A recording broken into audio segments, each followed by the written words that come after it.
না, তাও কেন মানুষ সম্মানের বেলায় কিপটামো করে? একটা ওয়েটার হলেও কি তাকে সম্মান করা যাবে না? এই, তুই চলে যাইতেছিস?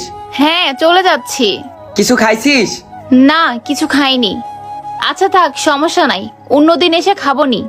আচ্ছা ঠিক আছে, তোর আর একদিন আয় না, ভালোভাবে খাওয়াবো। আচ্ছা, খাওয়ার কথা বাদ দে, তুই কই গেছিলিস আগে সেইটা বল। আরে বলিস না, স্যারে তার ব্লেজারটা ওয়াশ করতে দিছিল, আমারে বলছে নিয়ে আসতে, তাই আমি যাই নিয়ে আসলাম। আচ্ছা ঠিক আছে, তুই তাহলে যা, আর আমিও বাসার দিকে রওনা দিলাম। আরে দাঁড়া দাঁড়া, আমিও তোর সাথে যাব। আমার তো কাজ শেষ, স্যারে শুধু ব্লেজারটা দিব, তারপরে আমরা একসাথে যাব। আচ্ছা ঠিক আছে, চল তাহলে, আমিও তোর সাথে যাচ্ছি। আচ্ছা চল। দুনিয়ার মানুষগুলা বড়ই অদ্ভুত। একটুখানি টাকা পয়সা হইলে মানুষকে তারা মানুষ মনে করে না। স্যার, এই যে আপনার ব্লেজার। কিরে, তুই ম্যানেজার